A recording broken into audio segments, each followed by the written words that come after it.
It's the most wonderful time of the year. Este mes no toca. With the kids singing Que no, de verdad. No.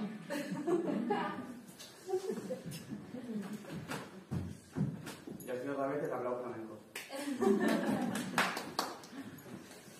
Buenas tardes. Estamos aquí en el salón de la señora Doufay para presentar en sociedad la nueva creación y primera novela firmada como tal por Alberto Serantes, que me acompaña esta tarde para hablarnos de ella.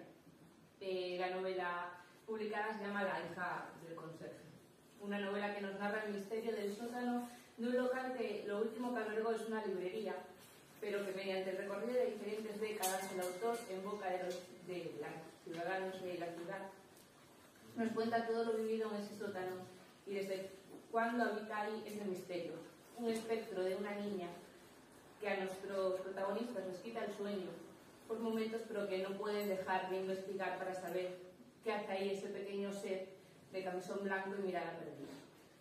Vamos a hacer como que no llevamos medio día juntos.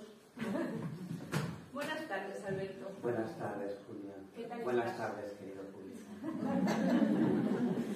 Estoy bien, estoy un poco nervioso porque yo esto lo llevo siempre como muy de payaseo y hoy tengo que estar serio y no me está saliendo. Pero lo voy a intentar. Bueno, la primera pregunta que se me viene a la cabeza cuando leo la novela es ¿por qué utilizas como hilo conductor de al espectro de una niña? ¿Por qué no a un hombre o a un anciano, a una mujer? O incluso ¿por qué no una foto donde que los protagonistas quieran saber de dónde ha surgido? ¿Por qué una niña? Al final necesitaba como un hilo conductor, ¿no? Porque yo lo que quiero hablar es de la historia de un sótano y de la historia de una ciudad. Y me parecía que si tenía que haber algo de misterio, lo que más te llama la atención es lo que tiene que ver con la infancia, ¿no? Y sobre todo no puede haber nada más que aterre más que el fantasma o el espectro de un niño, y en este caso de una niña que se ve inocente, que se ve vulnerable, que se ve corriendo en pijama y descalza, y que esto es como lo que más se te queda, ¿no? Lo que más te da miedo, no es tanto el fantasma de un señor, el No, fantasma está claro como el punto que más teme la sociedad, ¿no? Que puede ser una niña muerta. Pues que es como la transgresión, ¿no? La transgresión, que es lo que te hace quedarte con ella, y lo que luego te puede dar más miedo cuando recuerdas es ver los ojos de un niño aterrado. La novela está protagonizada por un grupo, podríamos decir que de amigos. ¿Esta pandilla existe, es real, o te la has sacado de la manga como escritor que eres? Esto es muy genial porque hay algunas personas aquí que han compartido esta experiencia conmigo y creo que en dos partes diferentes. Esto tiene todo que ver con el sótano de un edificio que hay en el centro, que es el que albergaba la librería Lea, que era pues este punto de encuentro, ¿no? Para escritores de la ciudad. Hay mucha gente que yo conozco que está aquí y que ha conocido pues la librería Lea. Y allí pues nos juntábamos muchísimos grupos. Yo tenía un grupo de conversación en inglés y había pues diferentes grupos de lectura y demás. Y cuando la librería cerró, Carmen, la propietaria que todos conocéis, que está aquí sentada, se está muriendo la vergüenza, Carmen nos ofreció bajar al sótano.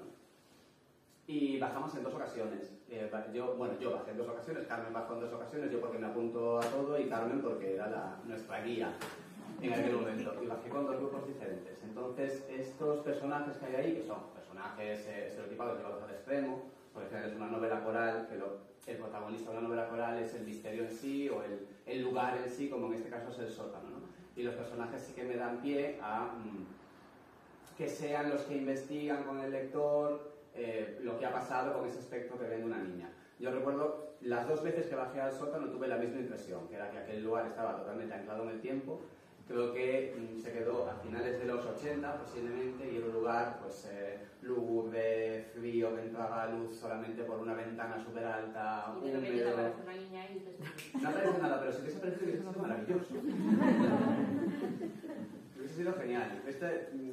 Creo que estoy mezclando en la novela entre personajes de las dos ocasiones que bajamos, los que me daban más juego, ¿no?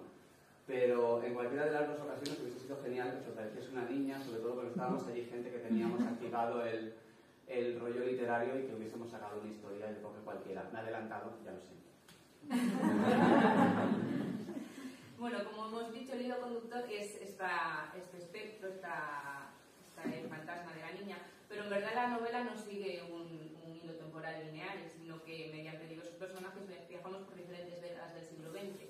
Conocemos la época del franquismo, nos sumerges en los años 80 y la heroína, conocemos la época de la transexualidad en una década bastante controvertida mediante el personaje de Verónica. ¿Qué te ha llevado a escribir sobre estos temas y no sobre otros? Yo creo que era como la oportunidad, ¿no? Es la primera novela que he terminado, después sí que he hecho más cosas y creo que quería como aunar un montón de temas que tenía yo pendientes sobre los que quería escribir y los he metido todos. Por si acaso no volvía yo. Sinceridad, qué asco. No, pero sí, si piensas en la historia de un lugar, en los lugares pasan muchísimas cosas y en esta ciudad han pasado muchísimas cosas. Esta ciudad tiene muchas etapas, muchísimas etapas. Tiene pues los principios del franquismo, tiene el tardofranquismo, es una ciudad portuaria, entonces está relacionada pues con el mundo del AMPA, con prostitución. Todo el mundo sabe que por aquí en la zona del puerto pues había mucha prostitución de mujeres transexuales y creo que son, para una ciudad como esta, es lo que es idiosincrático de la ciudad, ¿no? Es lo que tiene que ver, que es una ciudad militar, pues lo que tiene que ver con lo militar y con las guerras y con la represión, y es una ciudad en la que hay pues gente de muchísimas partes creando el tipo de sociedad que el contacto crea, ¿no? Por eso he querido juntarlo ahí. Creo que los lugares, que eso también es lo que quería plasmar en la novela, se quedan impregnados de lo que pasa en ellos. Y al final, en los bajos fondos, en este caso literal porque es un sótano, en los bajos fondos de una ciudad es donde se forjan las identidades de una ciudad. Estás flipando con cómo hablo. Me parece muy interesante de cómo creas, ¿no? Cómo creas la novela y el por qué, porque al final es lo que más nos interesa de los autores, ¿no? ¿Por qué? Estas diferentes épocas de las que hablamos las recorremos de las manos de unos personajes bastante peculiares. Y a mí me gustaría saber si esos personajes existen, han existido, es verdad eso que dicen que la realidad supera la ficción, o son también invención para poder llevar este hilo conductor. Hay algunos personajes que simplemente son personajes tipo y que he cogido de aquí y de allá para crearlos, de personas reales o de historias reales que he escuchado. Sí que hay otros personajes que son reales, ¿no? Bueno, la historia de la mujer transexual del puerto podría ser cualquier mujer transexual del puerto que te encuentres y que ha vivido la misma historia a lo largo del siglo XX, del franquismo y del posfranquismo, incluso en democracia, ¿no? Que son mujeres ahora mismo olvidadas, que ya pasan totalmente desapercibidas y que ese mundo que conocían de la noche y de marineros y demás, que ya ha pasado. Entonces están como un poquito ancladas en el tiempo. Otros personajes sí que son reconocibles. Hay una que posiblemente la gente se acuerde. Hay una vidente que yo recuerdo cuando era niño que me llamaba muchísimo la atención, que era una vidente que salía en la televisión de Ferrol, que era Adonai. Adonai, que es una mujer que murió hace poco. Era una vidente que echaba las cartas en televisión y murió sentada a su mesa camilla. La gente piensa que murió sola. Esa mujer no estaba sola. ¿Tú te imaginas como un ghost, que había un montón de gente alrededor con ella arropándola? Y yo recuerdo que cuando era niño esta mujer a mí me fascinaba, porque aparte de ahí vestía con esos saris y esos colores púrpura y ese moño alto y todas estas cosas. Y recuerdo ir con mi madre por la calle y decirle, no, la bruja de la tele. Entonces en esta novela también he querido utilizar. Son pues, personajes, ¿no?, que te encuentras en una ciudad. En otra novela que tengo, que he escrito con Carmen. Carmen ahí sentada, lo voy a mencionar todas las veces. En esa también hay un personaje que es una mujer que va por las calles con un carrito de cachivaches, y creo que todos conocemos a un par de mujeres que han ido por aquí por las calles con un carrito lleno de cachivaches. Esas son pequeñas cosas que al final posiblemente las haya en todas las ciudades, pero que las reconoces. Tú piensas en el barrio de Canido y piensas en una mujer sentada en un banco con dos perros en un carrito de bebé, porque eso es lo que se queda de los paisajes. Los paisajes no son árboles y bancos, los paisajes son personajes. Y bueno, la novela se desarrolla en una ciudad que creo que todos los que estamos sentados aquí reconoceríamos al leerla, pero ¿está basada o inspirada en la ciudad? Es decir, ¿has hecho un estudio mapa sobre la ciudad minucioso de investigación para escribirlo, o te has saltado así un poco más en los detalles y te has centrado en la historia y simplemente es inspiración? Me estabas diciendo, has hecho un trabajo exhaustivo de documentación de la ciudad y me estaba pareciendo una cantidad de plancha, ¿sabes? Uf, no me lo imagino. Hay pasajes que no se pueden reconocer, ¿no? Algunos aspectos de la ciudad, pues una nave del mercado, un puerto, una calle, una plaza, lo que sea. De hecho, hay algunos que tienen incluso su nombre. Posiblemente el nombre no se corresponda con el nombre que la parte de la historia tenía, pero es que al final, la realidad, en una novela la realidad es irrelevante. La realidad es totalmente irrelevante, es lo que menos tiene valor, porque es una novela. Tú si quieres estudiar cómo se llamaba la calle, no sé qué, en tal época y con qué calle hacía esquina a los 200 metros, te vas a un archivo. Igual no tienes nada mejor que hacer en la vida, pues te vas a un archivo a buscar esa chorrada. Pero la realidad es totalmente irrelevante en una novela, porque si lo estás cogiendo, coges un espacio que ya está formado o que estuvo formado en algún momento al que cualquiera puede acceder y coges uno, como si fuese una casa de muñecas, y pones unos muñecos dentro a lavarse los dientes, a ir al baño y a cocinar, ¿no? La historia no es solamente lo que unos personajes hacen. La historia es el entorno como tú lo creas. La realidad es totalmente irrelevante, tienes que llevarla al extremo y jugar con ella como mejor te valga, ¿no? Como mejor te sirva para lo que estás haciendo. Ahora, que puede que, y sobre todo para que la gente empatice con ello y para que la gente reconozca que pones diferentes pinceladas para que la gente sienta este momento cercano en el que haces ahí, ¿sabes? Pues claro, pero mi mundo es ficticio, porque si no, no es ficción. Me encanta que apoyes eso de que realmente dentro de una novela la realidad no importa, o sea, lo que importa es la historia, porque hay como escritores que se empeñan mucho en recalcar la verosimilitud que había en la época y realmente es que eso nos da igual, o sea, para eso estudiamos historia, ¿no? Claro, es que igual tienes que hacer menos trabajo de documentación y más trabajo de creación, porque si no igual te queda un entorno muy bonito, ¿no? Y muy reconocible y totalmente que te puede ver cualquier historia y decir, sí, tienes razón, este adoquín estaba justo así colocado en esa calle. Pero si no hay una historia detrás, ¿no? Si no, igual tienes que pasar más tiempo creando la historia y un poco menos documentando. Que sí, que respeto a quien se documente porque tiene mucho más tiempo y ganas que yo. Y estoy aquí excusándome por no haberme documentado.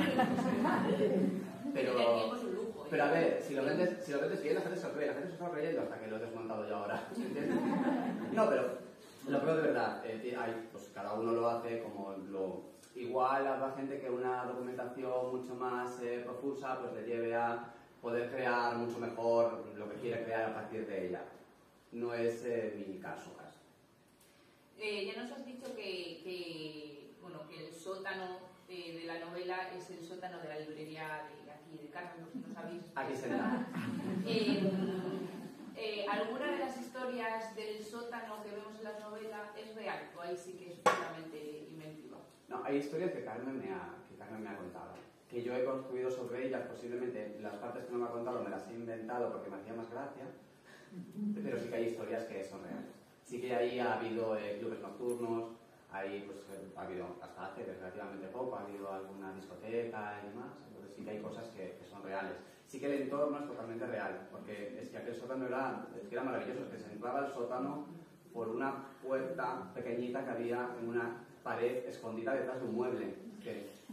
Es que lo pedía, ¿sabes? Que lo pedía. Digo que el sótano tenía puertas y ventanas por todas partes y puertas tapiadas, es que aquel sótano pedía una historia, ¿sabes? Entonces, las historias que no hayan pasado y que yo me he inventado sobre ese sótano, yo quiero pensar que han pasado, que han ocurrido de verdad porque me hace más gracia, ¿sabes?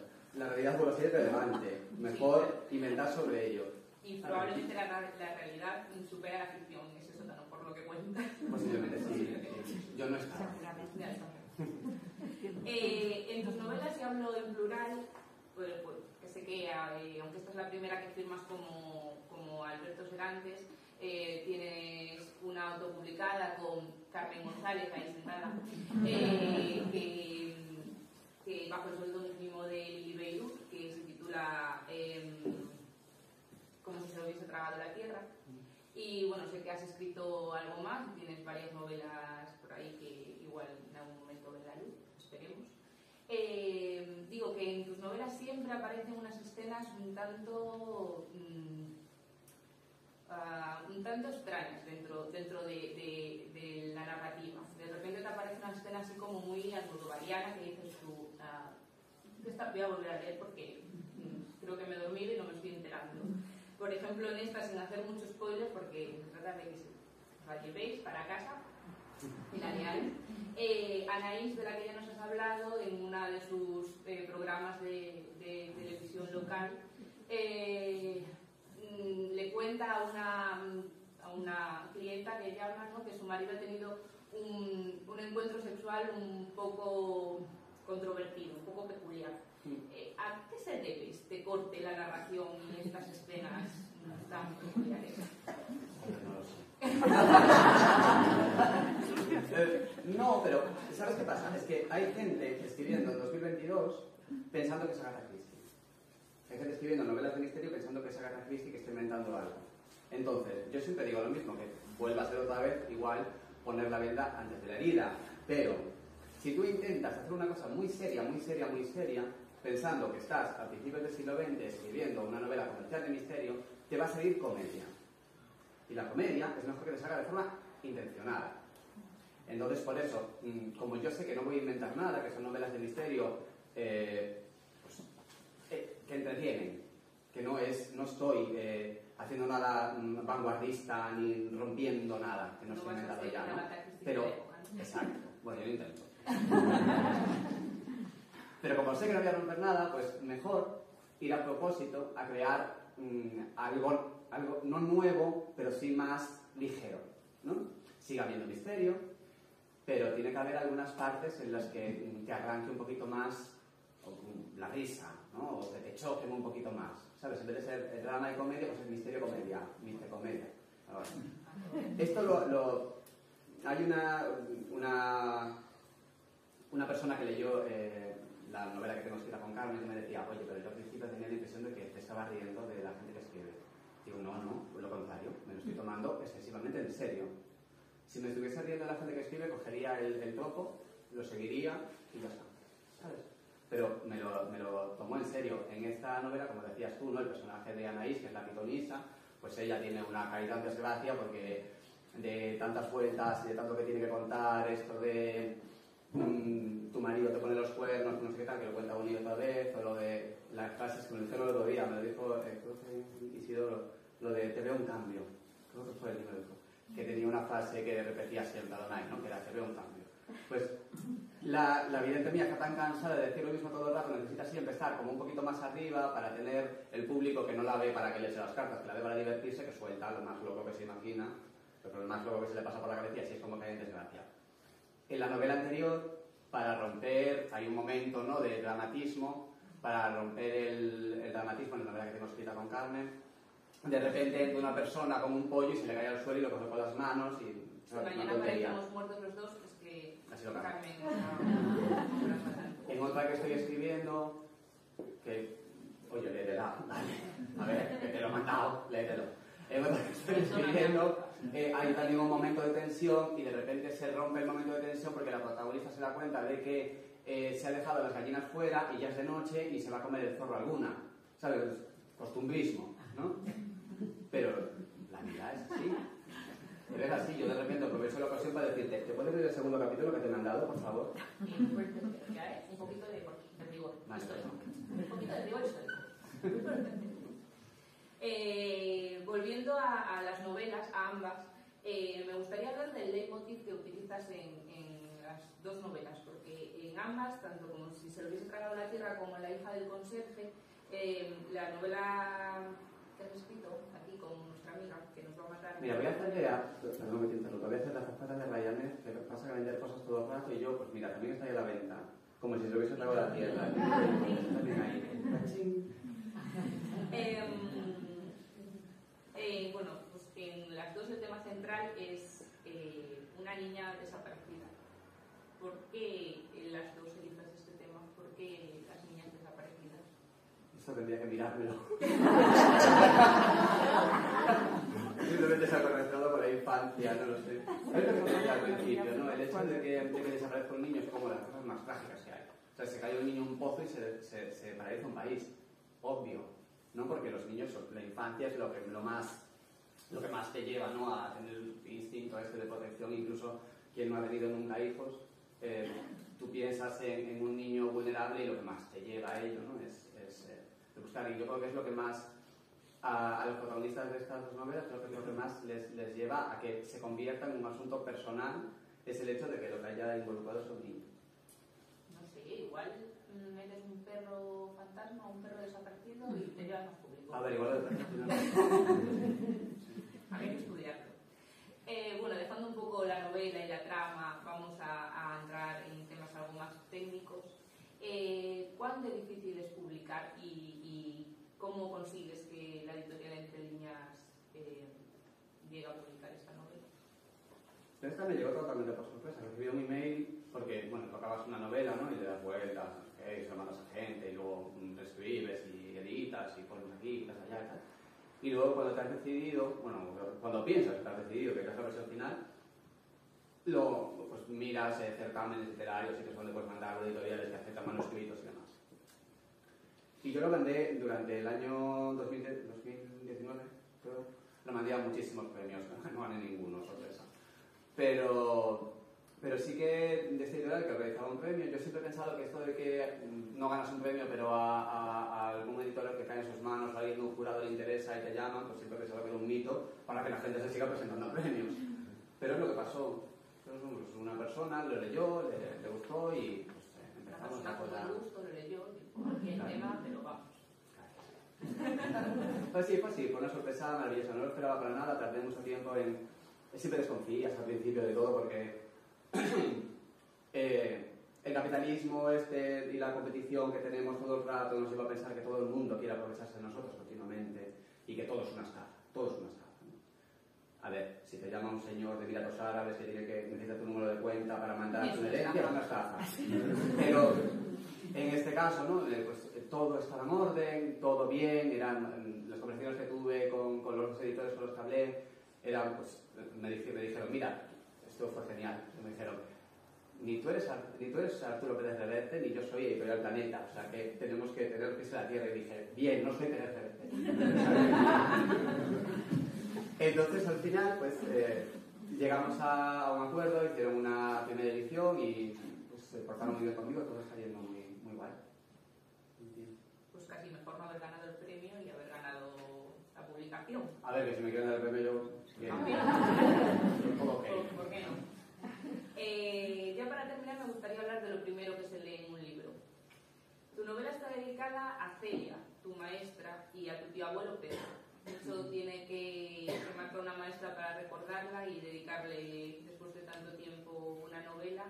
Y la dedicatoria de Pedro se la dedicas por darte la necesidad de contar las historias, lo leo porque es tal cual, de aquellos que decidieron callarlas. ¿Nos puedes hablar un poco de estas dedicatorias? Sobre todo, bueno, supongo que a la maestra será por el cariño que le tienes, pero la de tu tío abuelo me llama especialmente la atención. Pues voy a empezar por la primera porque así no me lío. Con mi profesora Celia hablé aún hace poco. Hace un par de años supe que otra profesora que me había dado también clases, estaba en un centro, yo no tenía contacto con ella, sí. Contacté con ella y la fui a ver y le dije, oye, me acuerdo mucho de Celia porque para mí Celia fue una persona que me marcó mucho la vida. Y aún hablamos hace poco, que todavía sigue en activo, que me está pasando lo que te está pasando a ti, lo que le pasa a gente de nuestra edad, que digo, joder, esta gente me dio clase hace igual 20 años y siguen en activo, no soy tan mayor, ¿sabes? A mí me está pasando lo contrario, o sea, todos mis profesores están empezando a jubilar y él es más mayor que yo. ¿Qué lo diría? Yo acabé el bachillerato muy tarde, yo acabé el bachillerato con 20 y algo de años. Yo en el instituto tuve problemas, en el colegio tuve problemas de bullying muy grandes, muy grandes. Posiblemente sin mi madre no estaría vivo yo ahora mismo porque tuve una etapa muy oscura, ¿no? Yo dejé de estudiar a los 14 años y volví a retomar, sin haber acabado la secundaria, y volví a retomar mis estudios igual a los 18, o sea, a los 17, no sé, estuve mucho tiempo sin estudiar, ¿no? Entonces, he pensado mucho si la palabra aquí es maestra, ¿no? Porque maestra, si tienes un maestro, piensas en quien te enseña pues me acuerdo de mi profesora de Pajulitos, mi profesora Rosa, y las historias que se llamaba como mi madre, entonces yo las veía como muy mío, y de las historias que nos contabas de las letras de los personajes, y nos enseñaba... No me desconcentro. Y nos enseñaba a leer, ¿no? Eso es lo que tú entiendes como maestro, ¿no? Maestro de primaria que te enseña cosas. Y a mí esta mujer me dio clase de Celia, de literatura universal, en bachiller.